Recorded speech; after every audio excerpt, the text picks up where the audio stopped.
Pila ka ano ang pre-bid natin kaya nik pila ka projects? 24 no? 24 ka project. 30 projects, puro civil works.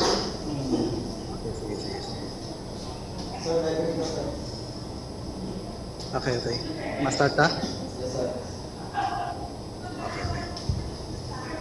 Good morning everyone. Today is October 11, 2024 and the time is 10:19 this morning. Today we will conduct our pre-bid conference for 30 civil works projects. Before we start, let us hear a prayer. Ito naman, be conducted by Golda.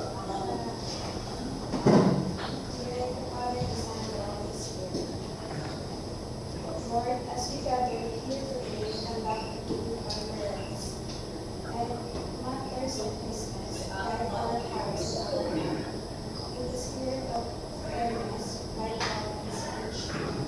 Impart your supreme wisdom upon our activities so that our affairs may reach a successful conclusion.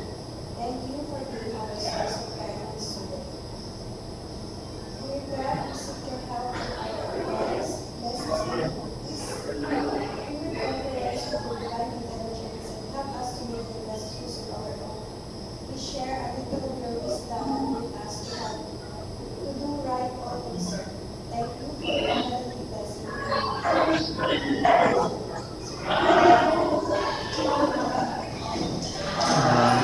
Thank you, Ms. Golda Anais. Before we proceed, let us check if we have a quorum. This will be conducted by Engineer Telma Escamillas. Amatel. Good morning, everyone. Today we are holding our pre-bid conference for 19 projects for CY 2025 under the early procurement activity and 11 projects for CY 2024. I would like to present the participants for today's activity. Mr. Dan Isquera, BAC Chairperson. He is now joining through Zoom or live. Engineer Rafi Ibanez, regular member. Engineer Selection Tuazo Jr., provisional member. Engineer Roberto Rizal Palano, provisional member, end user for construction projects. Engineer Freilan Josue, head TWG. Engineer Enrique Estrella, member TWG.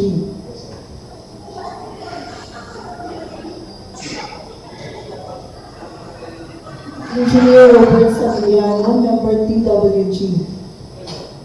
Engineer Melchonic Anas, member TWG. Engineer M. Angel Espinas, member TWG. Yours truly, Engineer Telma Escamillas as head BAC Secretariat. Architect Golda Nice, member BAC Secretariat. Mrs. Ceci Belison, member BAC Secretariat. Mrs. Mary Christy Gafani, member BAC Secretariat. So there is a quorum. We have also invited observers for this activity, but they are not around. And also, we would like to acknowledge the presence of the various bidders for today's activity. Earl Joy Gillian representatives of Reconstruction Services, Engineer Jerry Siniel, Project Manager of Settlers Builder, Mary Jane Antonino, Liaison Officer of GOA Construction, and Engineer Julius Marfield, President of Icon 88 Builders and Construction Supply. Welcome, moms and sir. Please be informed that we are live streaming via our YouTube account. I will now turn over the microphone to our BAC Chairperson, Mr. Dan Isquera, to proceed for the pre-bid conference proper.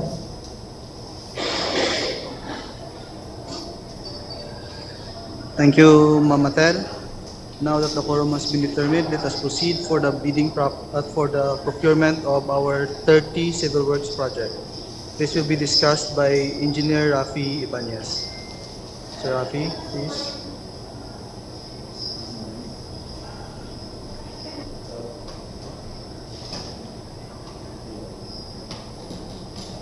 Hello.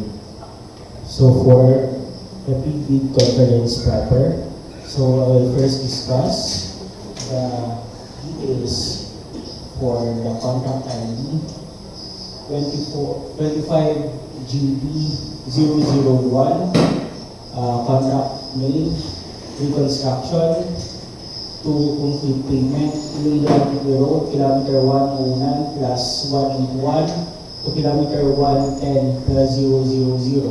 Contract location, Belison, Antique.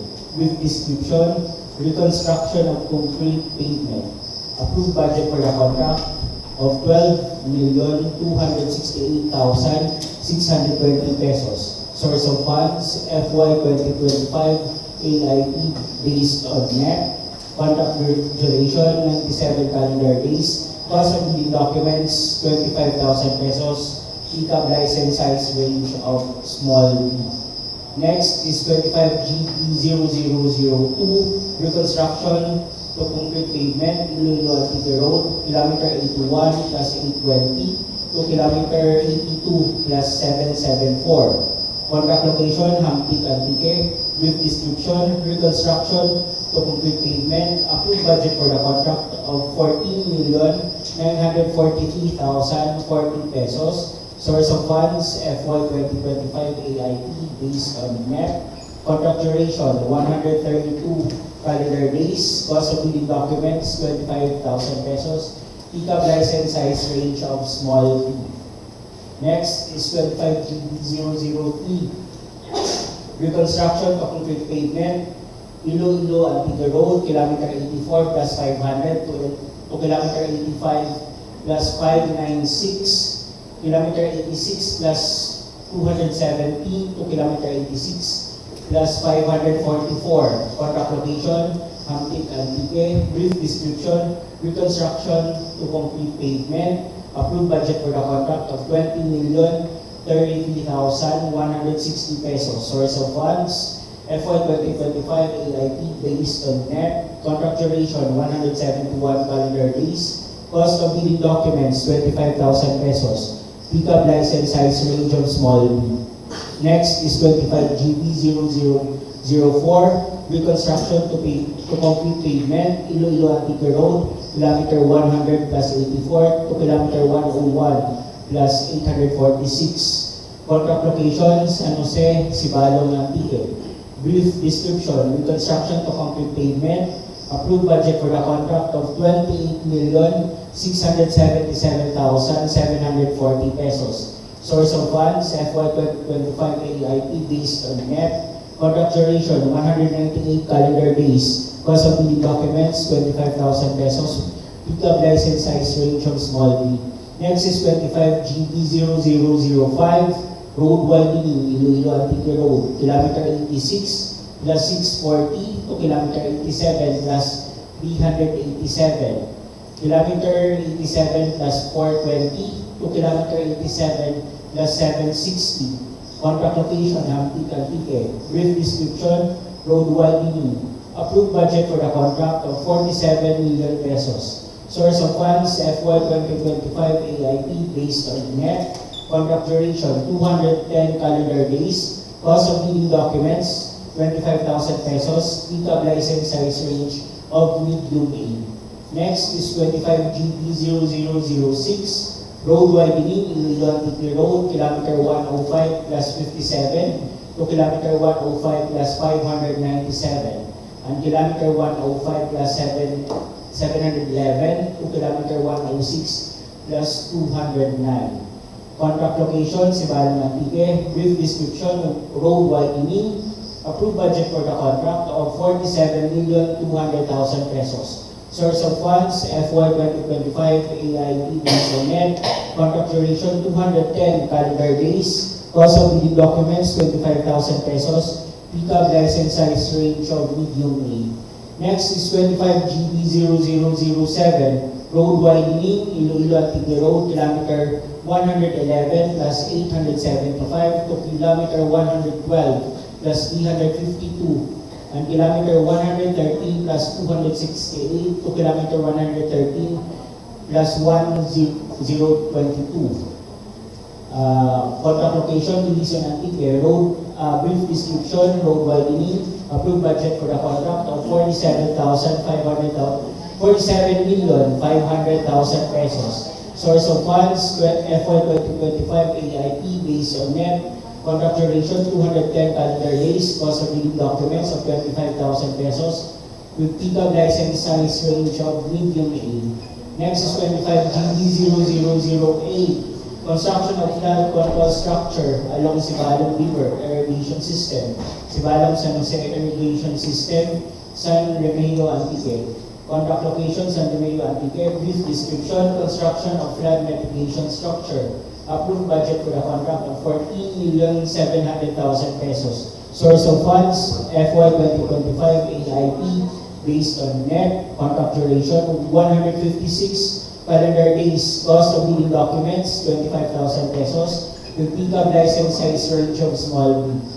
Next is 25GB0009, construction of flood control structures along Paluan River, Bugasong CIS, Bugasong Antique. Contract location, Bugasong Antique. Brief description, construction of flood mitigation structure. Approved budget for the contract of 14,700,000 pesos. Source of funds, FY 2025 AIP based on net, contract duration 156 calendar days. Cost of leading documents 25,000 pesos with PICAB license size range of small b. Next is 25GB0010, construction of seawall, Barangay Paho, Libertad, Antique. Contract location, Barangay Paho, Libertad, Antique. Brief description, construction of flood mitigation structure. Approved budget for the contract of 96,500,000 pesos. Source of funds, FY 2025 AIP based on net, contract duration 341 calendar days, cost of leading documents 50,000 pesos with PICAB license size range of medium A. Next is 25GB0011, construction of flood control structure along Paluan River, Barangay Dimbanggaan, Lawaan, Antique. Brief description, construction of contract location, Barangay Dimbanggaan, Lawaan, Antique. Brief description, construction of flood mitigation structure. Approved budget for the contract of 144,750,000 pesos. Source of funds, FY 2025 AIP based on net, contract duration 372 calendar days. Cost of leading documents 50,000 pesos with PICAB license size range of medium A. Next is 25GB0012, construction of flood control structures along the Dalanas River, Barangay San Antonio, Barbasa, Antique. Contract location, Barangay San Antonio, Barbasa, Antique. Brief description, construction of flood mitigation structure.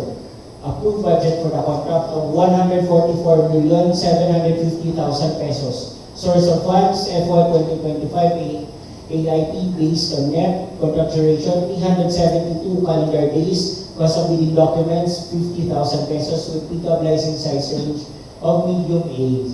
Next is 25GB0013, rehabilitation of flood control structure along Sibalom River, Barangay Alangan, Sibalom, Antique. Brief location, Barangay Alangan, Sibalom, Antique. Brief description, construction of flood mitigation structure with approved budget for the contract of 59,025,190 pesos. Source of funds, FY 2025 AIP based on net, contract duration 265 calendar days, cost of leading documents 50,000 pesos with PICAB license size range of medium A.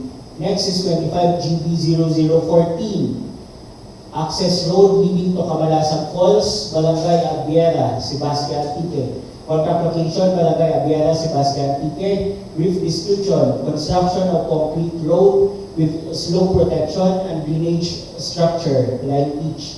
Approved budget for the contract of 9,800,000 pesos. Source of funds, FY 2025 AIP based on net. Contract duration, 95 calendar days. Cost of bidding documents, 10,000 pesos with PWS size range of small B. Next is 25 GB0015. Construction of multi-purpose building, Barangay Naoring, Pandan, Antique. Contract location, Barangay Naoring, Pandan, Antique. With description, construction of multi-purpose building. Approved budget for the contract of 4,950,000 pesos. Source of funds, FY 2025 AIP based on net. Contract duration, 113 calendar days. Cost of bidding documents, 5,000 pesos with PCAP license size range of small b. Next is 25 GB0016. Construction of multi-purpose building, Barangay Paningayan, NHA Housing, Colasi, Antique. Contract location, Colasi, Antique. Brief description, construction of multi-purpose building. Approved budget for the contract of 4,950,000 pesos. Source of funds, FY 2025 AIP based on net. Contract duration, 113 calendar days. Cost of bidding documents of 5,000 pesos with PCAP license size range of small b. Next is 25 GB0017. Construction of multi-purpose building, Barangay Sabang East, Bugasong, Antique. Contract location, Bugasong, Antique. Brief description, construction of multi-purpose building. Approved budget for the contract of 4,950,000 pesos. Source of funds, FY 2025 AIP based on net. Contract duration, 113 calendar days. Cost of bidding documents of 5,000 pesos with PCAP license size range of small b. Next is 25 GB0018. Construction of multi-purpose building, Sitio Ikabagti, Barangay Abaca, Tobias, Cornier, Antique. Contract location, Sitio Ikabagti, Barangay Abaca, Tobias, Cornier, Antique. Brief description, construction of multi-purpose building. Approved budget for the contract of 4,950,000 pesos. Source of funds, FY 2025 AIP based on net. Contract duration, 113 calendar days. And cost of bidding documents of 5,000 pesos with PCAP license size range of small. Next is 25 GB0019. Construction of multi-purpose building, Lukta Elementary School, Barangay Lukta, Ilawaan, Antique. Contract location, Barangay Lukta, Ilawaan, Antique. Brief description, construction of multi-purpose building. Approved budget for the contract of 4,950,000 pesos. Source of funds, FY 2025 AIP based on net. Contract duration of 113 calendar days. Cost of bidding documents of 5,000 pesos with PCAP license size range of small b. Next is 24 GB137. Reconstruction of box culvert with slope protection, Sitio Katuwayan, Barangay Poblacion, Patnongon, Antique. Contract location, Sitio Katuwayan, Barangay Poblacion, Patnongon, Antique. Brief description, reconstruction of box culvert with slope protection. Approved budget for the contract of 4,663,845 pesos. Source of funds, FY 2024, NDRRM Fund, Republic RA number 11975. Contract duration, 98 calendar days. Cost of bidding documents of 5,000 pesos with PCAP license size range of small b. Next is 24 GB0138. Construction of Maluma Albanese Hanging Bridge, Barangay Coyapyao, Patnongon, Antique. Brief contract location, Barangay Coyapyao, Patnongon, Antique. Brief description, reconstruction of hanging bridge. Approved budget for the contract of 4,258,545 pesos. Source of funds, FY 2024 NDRRM Fund, Republic Act number 11975. Contract duration, 92 calendar days. Cost of bidding documents of 5,000 pesos with PCAP license size range of small b. Next is 24 GB0139. Reconstruction of Villa Lawaan Hanging Footbridge, Barangay Villa Lawaan, Patnongon, Antique, with contract location, Patnongon, Antique, with description, reconstruction of footbridge. Approved budget for the contract of 4,623,315 pesos. Source of funds, FY 2024 NDRRM Fund, Republic Act RA number 11975. Contract duration 94 calendar days. Cost of bidding documents of 5,000 pesos with pick-up license size range of small b. Next is 24 GB 140.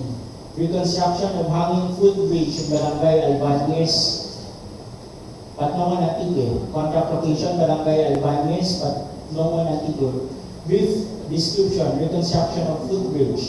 Approved budget for the contract of 4,048,175 pesos. Source of funds, FY 2024 NDRRM Fund, Republic Act number 11975. Contract duration 92 calendar days. Cost of bidding documents of 5,000 pesos with pick-up license size range of small b. Next is 24 GB 0141. Reconstruction of hanging footbridge in Barangay Badyangan, Patnongon, Antique. Contract location, Barangay Badyangan, Patnongon, Antique. Brief description, reconstruction of hanging footbridge. Approved budget for the contract of 3,689,195 pesos. Source of funds, FY 2024 NDRRM Fund, Republic Act number 11975. Contract duration 191 calendar days. Cost of bidding documents of 5,000 pesos with pick-up license size range of small b. Next is 24 GB 0142. Reconstruction of hanging footbridge in Barangay San Rafael, 40 meters, Patnongon, Antique. Barangay, contract location, Barangay San Rafael, Patnongon, Antique. With description, reconstruction of hanging footbridge. Approved budget for the contract of 3,598,485 pesos. Source of funds, FY 2024 NDRRM Fund, under Republic Act number 11975, contract duration 91 calendar days, and cost of bidding documents of 5,000 pesos with pick-up license size range of small b. Next is 24 GB 0143, reconstruction of hanging footbridge in Barangay Puyapiao, Patnongon, Antique. Contract location, Patnongon, Antique. Brief description, reconstruction of hanging footbridge. Contract approved budget for the contract of 3,963,255 pesos. Source of funds, FY 2024 NDRRM Fund under Public Act number 11975. Contract duration of 92 calendar days and cost of bidding documents of 5,000 pesos with pick-up license size range of small b. Next is 24 GB 0144, reconstruction of hanging footbridge in Barangay San Rafael, 35 meters, Patnongon, Antique. Contract location, Barangay San Rafael, Patnongon, Antique. Brief description, reconstruction of hanging footbridge. Approved budget for the contract of 3,113,090 pesos. Source of funds, FY 2024 NDRRM Fund under Public Act number 11975. Contract duration 90 calendar days. Cost of bidding documents of 5,000 pesos with pick-up license size range of small b. Next is 24 GB 145. Rehabilitation, reconstruction of revetment at Sibalom River, San Remigio, Antique. Contract location, San Remigio, Antique. Brief description, rehabilitation, reconstruction of revetment. Approved budget for the contract of 27,768,840 pesos. Source of funds, FY 2024 NDRRM Fund under Public Act number 11975. Contract duration 221 calendar days. Cost of bidding documents of 25,000 pesos with pick-up license size range of small b. Next is 24 GB 146, expansion of seawall along Barangay Centro Norte, Lipata, Culasi, Antique.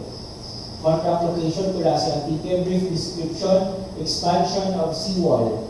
Approved budget for the contract of 48,970,855 pesos. Source of funds, FY 2024 NDRRM Fund under Public Act number 11975, contract duration 250 calendar days, cost of bidding documents of 25,000 pesos, with pickup license size range of DPWH.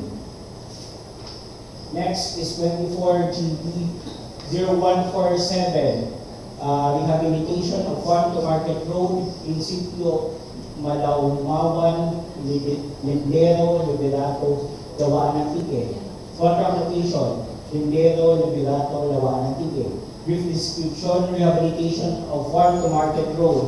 Approved budget for the contract of 55,757,700 pesos. Source of funds, FY 2024, MDRRL Fund under Public Act number 11975. Contract duration 265 calendar days, cost of bidding documents of 50,000 pesos. Pickup license size range of medium A.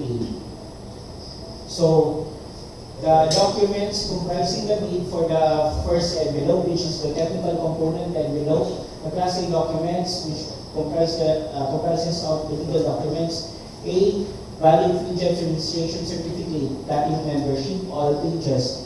B, registration certificate from Securities and Exchange Commission, SEC, Department of Trade and Industry, DTI, or sole proprietorship or Cooperative Development Authority, CBA, for cooperatives or its equivalent documents. C, mayor services permit issued by the city or municipality where the principal place of business of the prospective bidder is located. D, tax clearance per DEO number 398 series of 2005 as finally reviewed and approved by the Bureau of Internal Revenue. So, valid FIJET registration certificate, platinum membership, as per GPPB Resolution number 15-2021, effective January 1, 2022, bidder shall only submit a valid and updated FIJET certificate of registration and membership in lieu of the following Class A documents. A, SEC, DTI, CBA. B, mayor's business permit. C, tax clearance. D, audited financial statement. E, pickup registration. The failure of the prospective bidder to update its certificate with the current and updated Class A eligibility documents shall result in the automatic suspension of the validity of its certificate until such time that all the required Class A eligibility documents has been updated.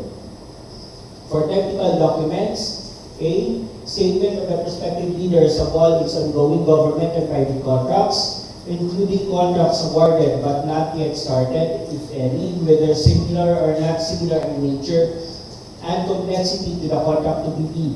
B, statement of the bidder's single largest completed contract, SLCC, similar to the contract to be bid except under conditions provided under the rules. C, Philippine Contractors Accreditation Board, pickup license or special pickup license in case of joint ventures. And D, original copy of bid security if in the form of a surety bond. Submit also a certification issued by the Insurance Commission or original copy of notarized bid security declaration. E, for the project requirements, first is the organizational chart for the contract to be bid. Second is the list of contractors' key personnel to be assigned to the contract to be bid with their complete qualification and experience data. Third is list of contractors' major equipment units which are owned, leased, and or under purchase agreement, supported by the proof of ownership or certification of availability of equipment from the equipment lessor vendor for the duration of the project as the case may be. And fourth, list of contractors' minimum material testing equipment as per DEO 11 series of 2017. F, original duly signed omnibus warning statement. So notes on the technical and equipment requirements of the project as per DEO 9 series of 2012, technical requirements for civil works projects for bidding. First one, if a proposed key technical personnel is an employee, the bidder, and working on another project at the same time of the bidding, the bidder shall submit a certification that 1. The personnel will be pulled out from the ongoing project once the bidder is awarded the contract, and second, he or she will be replaced with another person with equal or better qualification as certified by the head of the implementing office. Second, the bidder may propose a key technical personnel who is not its employee, provided that the said personnel is required to submit a certification that he or she will work for the bidder if it is awarded the contract under bidding. Third is these certifications shall be included in the first envelope of the sealed bid. Fourth, also to be verified during the post-qualification is the list of equipment pledged by the bidder. The bidder should specify in the submitted bid the location of the equipment where they can be inspected. If any equipment is not in the specified location, then the bidder shall be post-disqualified. For the financial documents, A, the prospective bidder's audited financial statements showing, among others, the prospective bidder's total and current assets and liabilities, stock received by the PRER or its duly accredited and authorized institutions for the preceding calendar year, which should not be earlier than 2 years from the date of the bid submitted. The prospective bidder's computation of net financial contracting capacity, NFCC. For Class B documents, if applicable, a duly signed joint venture agreement, GVA, in accordance with RA number 4566, and its IRR in case the joint venture is already in existence, or duly notarized statements from all the potential joint venture partners stating that they will enter into and abide by the provisions of the GVA in the instance that the bid is successful. Note under paragraph 6 of the invitation to bid states that only authorized liaison officer duly registered in the Civil Works Application, CWA, of the DPWH Central Office with the presentation with his or her ID shall allow to transact, purchase, and drop bids for manual submission. For the second envelope, which is the financial component envelope, which comprises of 4. The first is the original of the duly signed and accomplished financial bid form, other documentary requirements under RA number 9184. Second is the original of duly signed bid prices in the bill of quantities. Third is the duly accomplished detailed estimates form, including summary sheet indicating the unit prices of construction materials, labor rates, and equipment rentals used in coming up with the bid. And fourth is the cash flow by quarter.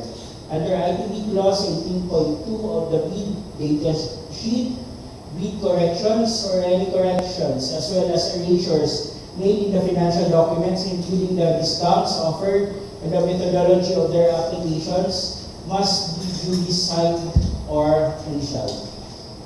Section 8 of the Bill of Quantities, which is the signature box. So a signature box shall be added at the bottom of each page of the Bill of Quantities, which where the authorized representative of the bidder shall affix his signature. Failure of the authorized representative to sign each and every page of the Bill of Quantities shall be cause for rejection of his bid. For the amount of bid security, so the bidder shall submit a bid security declaration or any form of bid security. So for the cash or cashier's manager, check, and bank guarantee draft or irrevocable LC, the amount of bid security is 2% of ABC. For surety bond, valuable upon demand is 5% of ABC. And bid security declaration, the amount of bid security is no percentage required. So bid security shall be valid for 120 calendar days from the date of opening of bids. Sealing and marking of bids, each bidder shall submit original copy, copy 1 and copy 2 of the first and second components of its bid. All documents must be in A4 size bond paper.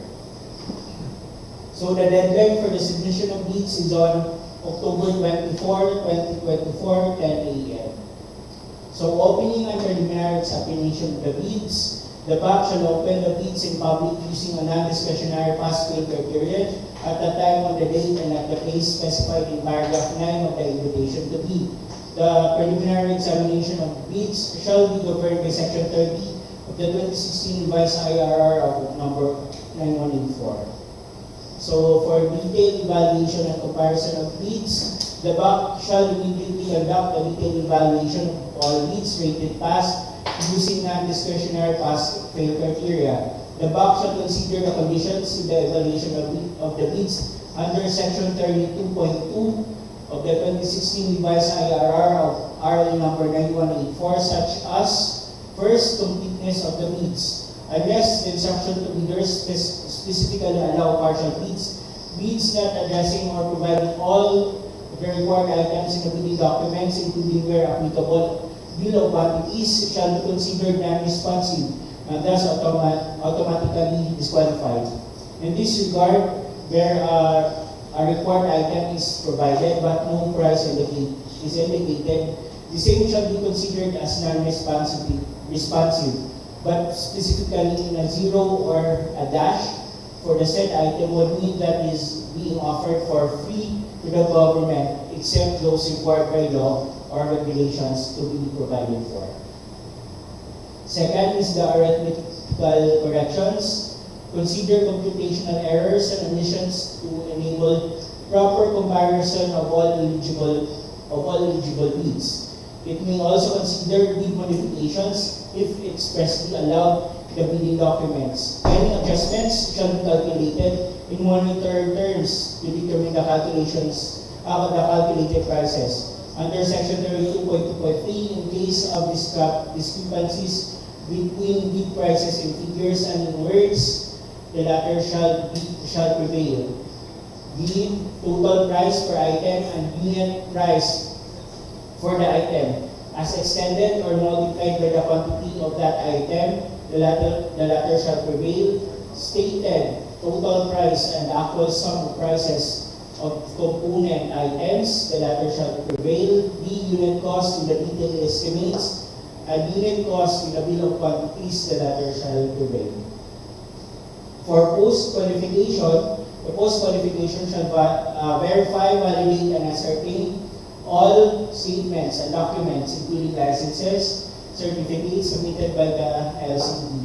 So the criteria shall consider but shall not be limited to the following: A. Legal requirements to verify, validate, and ascertain licenses, certificates, permits, and agreements submitted by the bidder, and the fact that it is not included in any blacklist as provided in Section 25.3 of the IRR. And B. Technical requirements to determine compliance of the infrastructure projects offered with the requirements specified in the bidding documents, including where applicable. First is the verification and validation of the bidder's stated competence and experience, and the competence and experience of the bidder's key personnel to be assigned to the project for the procurement of infrastructure projects. Second is the verification of availability and commitment and/or inspection and testing for the required capacities and operating conditions of equipment units to be owned, leased, and/or purchased by the bidder for use in a contract under bidding, as well as checking the performance of the bidder in its ongoing government and private contracts. So if any of these ongoing contracts shows that A, negative slippage of at least 15% in any one project, or a negative slippage of at least 10% in each of two or more contracts. B, failure of the contractor to commence repair works on ongoing contracts within 7 calendar days and to complete them within 30 calendar days after receipt of the procurement entity's notice of defects and deficiencies. C, failure of the contractor to commence repair works on contracts with pending certificates of acceptance within 30 calendar days and complete them within 90 days after receipt of the procurement entity's notice of defects and failures. And B, substandard quality of work as per contract plans and specifications, or unsatisfactory performance of the contractor's obligation as per contract terms and conditions at the time of inspection. So for the financial requirements, this is to verify, validate, and ascertain the bid price proposal of the bidder's NFCC to ensure that the bidder can sustain the operating cash flow of the transaction. So for the signing of the contract, the documents report in section 37.2, the 2016 revised IRR of RA number 9184 shall form part of the contract. Additional contract documents are indicated in the BBS. So, reminders as per DEO 148 series of 2024, dated August 12, 2024, guidelines in the accreditation and assignment of contractors and consultants, project engineers.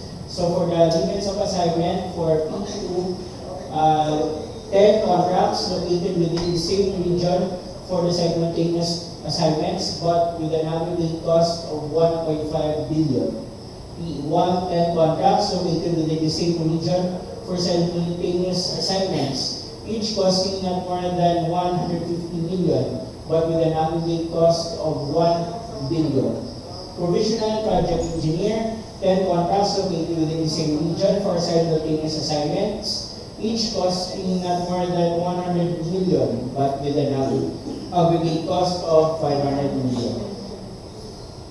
Any questions or clarifications from our respective leaders? So, if none, Any questions or clarifications from our respective bidders? Wala.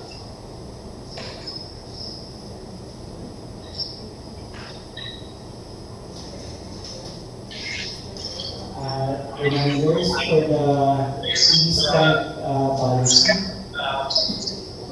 as per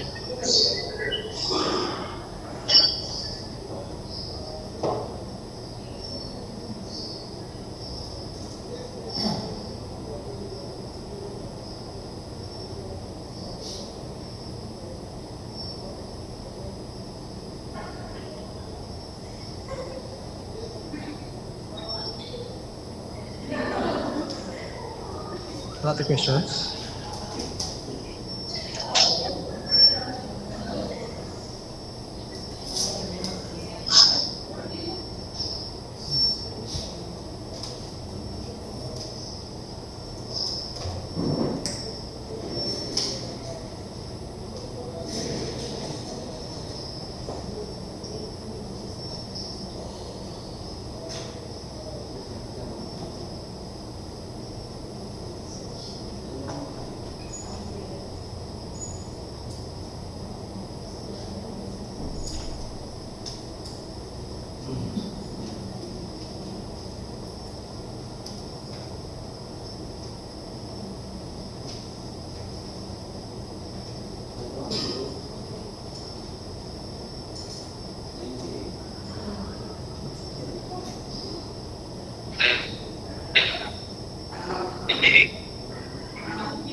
additional.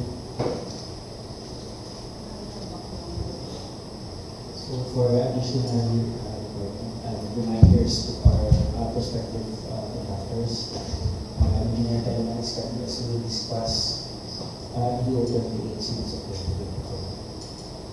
So once again, good morning.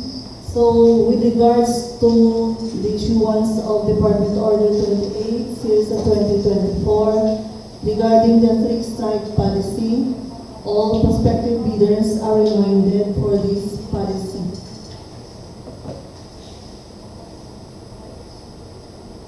So there are three classifications for three-strike policy. These are the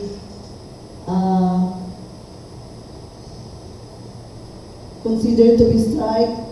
One is the withdrawal from the bidding process. And next, submission of late bids without valid reasons as determined with the bank. Number 3 is the submission of patently insufficient bid, which includes, during the eligibility screening, submission of an expired certificate of fellowships registration is considered a strike. Then failure to include certificate of employment, contract agreement among permanent personnel and staff of the firm, the curriculum vitae in the application, and then during the bid evaluation, failure to submit required bid forms as outlined in Annex C, detailing the complete list of required bid forms. Another is the submission of incomplete, insufficient, or defective documents. Submission of an unauthorized bid security declaration, an omnibus sworn statement, and joint venture agreement. Next is the submission of the bid form, price schedules, bid security declaration, omnibus sworn statement, and joint venture agreement without the name, legal capacity, and signature of the bidder or its authorized representative. Next is the nomination of key personnel of a profession different from what is required by the bidding documents. Failure to submit proof of ownership, lease or purchase agreement of pledged equipment. Another is failure to submit the required certification of key personnel as per DEO 9 series of 2012, and also failure to comply with the required minimum number of key personnel and equipment as stated in the bidding documents. So during the post-qualification,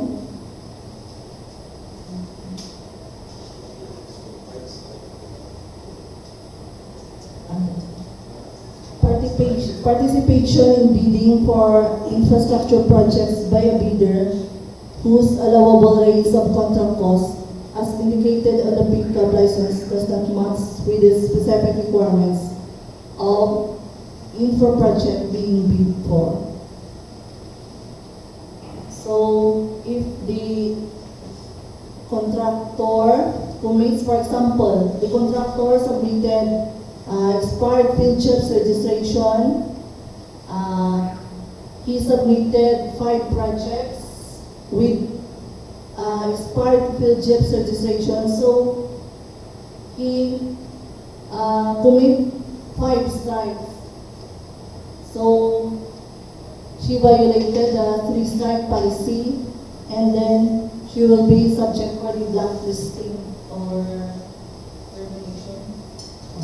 So the central office will be the one to issue blacklisting based on the submitted 3-strike reports of every district and engineering offices.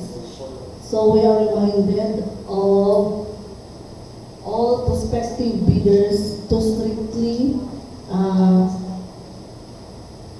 follow or be aware of this department order. So thank you.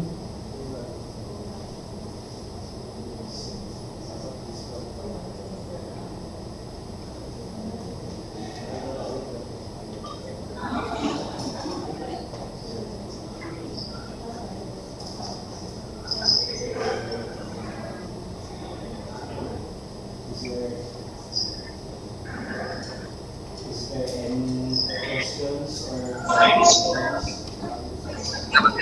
regards?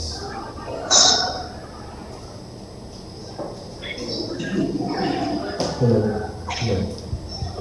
Is there any questions or clarifications with regards to the topics that were discussed from our perspective leaders? So if none, Sir Dan.